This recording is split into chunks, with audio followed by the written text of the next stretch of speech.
क्या आप जानते हैं कि एक ऐसा खिलाड़ी जिसकी पैदाइश से पहले ही उसके कद का अंदाज़ा लगा लिया गया था? क्या आपने कभी सुना कि एक मुल्क ने पूरे साइंसी अंदाज में एक बच्चे को स्पोर्ट्स लेजेंड बनाने की मंसूबाबंदी की हो?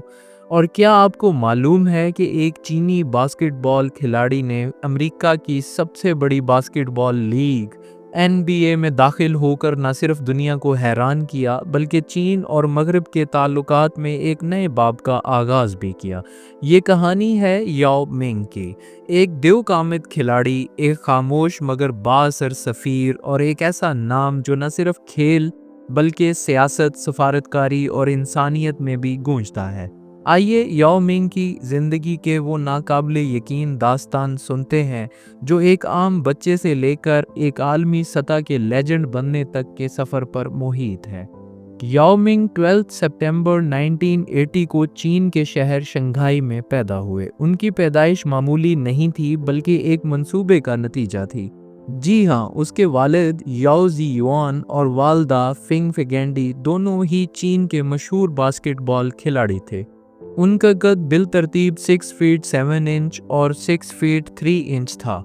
चीनी हुक्काम और स्पोर्ट्स माहिरीन को यकीन था कि उनका बच्चा कदावर होगा और शायद एक दिन चीन के लिए ओलंपिक गोल्ड लाएगा। बचपन से ही याओ मिंग गैर मामूली कद का हामिल था। 5 साल की उम्र में वो 5 फीट तक लंबा था और जब वो 10 साल का हुआ तो वो 6 फीट से भी ज़्यादा लंबा हो चुका था। याओ मिंग ने महज 9 साल की उम्र में बाकायदा बास्केटबॉल खेलना शुरू किया। जल्द ही वो शंघाई बास्केटबॉल एसोसिएशन की नज़र में आया और उसे ख़ास कोचिंग दी जाने लगी। 17 साल की उम्र में याओ ने चाइनीज़ बास्केटबॉल एसोसिएशन में अपना पहला प्रोफेशनल मैच खेला। शुरू में वो इतना मुतासिर कुन नहीं था, लेकिन फिर मेहनत, डिसिप्लिन और गैर मामूली साइज़ ने वो कारनामे करवाए जो बाकी किसी चीनी खिलाड़ी ने नहीं किए थे। 2002 में याओ मिंग की ज़िंदगी बदल गई। जब याओ मिंग को 2002 में एनबीए ड्राफ्ट के पहले नंबर पर मुंतखब किया गया तो दुनिया हैरान रह गई। ह्यूस्टन रॉकेट्स ने इसे चुना और याओ मिंग बन गया पहला गैर अमेरिकी खिलाड़ी जिसे बगैर किसी कॉलेज बास्केटबॉल के तजर्बे के पहले नंबर पर लिया गया। शुरू में अमेरिका के मीडिया में इसे मजाक का निशाना बनाया गया। क्या एक चीनी खिलाड़ी वाकया ही एनबीए के मेयार पर पूरा उतर सकता है? लेकिन याओ ने तमाम तनकीद को खामोश कर दिया अपनी महारत, बर्दाश्त और खेल के फहम और आजिज़ी से। उसने शकील ओनील जैसे जॉइंट्स के खिलाफ डंक्स किए, ब्लॉक्स लगाए और वो भी बगैर किसी गरूर के। याओ मिंग सिर्फ खेलने नहीं आया था, वो चीन और अमेरिका के दरमियान एक खामोश सफ़ीर बन गया था। उसकी मौजूदगी ने चीन में एनबीए की मकबूलियत को आसमान तक पहुंचाया।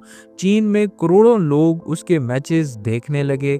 एनबीए की जर्सीज, जूते, यहाँ तक कि मोबाइल गेम्स तक में याओ मिंग ही छाया रहा। उसने मगरब को मशरक की ताकत दिखाई, इज्जत, मेहनत, आजिज़ी और काबिलियत का इम्तजाज। याओ मिंग का कैरियर बुलंदी पर था, लेकिन किस्मत को कुछ और ही मंजूर था। 2005 से लेकर 2011 तक याओ को मुसलसल फिट और टखने की चोटों ने परेशान किया। हर बार वो वापस आता और हर बार वो मज़ीद बेहतर नज़र आता, लेकिन आखिरकार 2011 में 31 साल की उम्र में याओ ने एनबीए से रिटायरमेंट ले ली। एक तवील कामित हीरो का सफ़र ख़त्म हुआ, लेकिन कहानी अभी बाकी थी। रिटायरमेंट के बाद याओ ने खुद को तालीम और समाजी कामों के लिए वक्फ कर दिया। उसने शंघाई यूनिवर्सिटी से ग्रेजुएशन मुकम्मल की, एक साबित कदम तालिब इल्म की तरह। फिर वो जानवरों के गैर कानूनी शिकार, ख़ास तौर पर हाथी दांत और गैंडे के सींग के खिलाफ मुहिम्मात में शामिल हो गया। के अलावा वो चाइनीज़ बास्केटबॉल एसोसिएशन का सदर भी बना और नौजवान खिलाड़ियों के लिए रोल मॉडल के तौर पर काम करता रहा। याओ मिंग खामोश, शाइस्ता और आजिज़ इंसान है।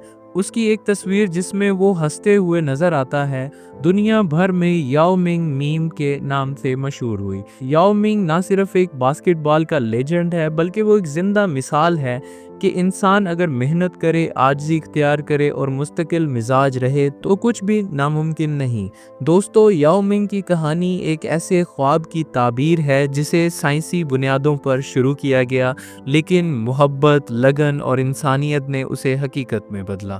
یاو منگ ہمیں سکھاتا ہے کہ قد کا لمبا ہونا ایک چیز ہے، لیکن کردار کا بلند ہونا وہی اصل کامیابی ہے۔ اگر آپ کو یاو منگ کی کہانی پسند آئی ہو تو لائک، سبسکرائب اور شیئر ضرور کریں، اور کمنٹس میں بتائیں کہ آپ کس کھلاڑی یا شخصیت کی کہانی اگلی ویڈیو میں سننا چاہتے ہیں۔ ملتے ہیں اگلی حیرت انگیز کہانی کے ساتھ۔ شکریہ۔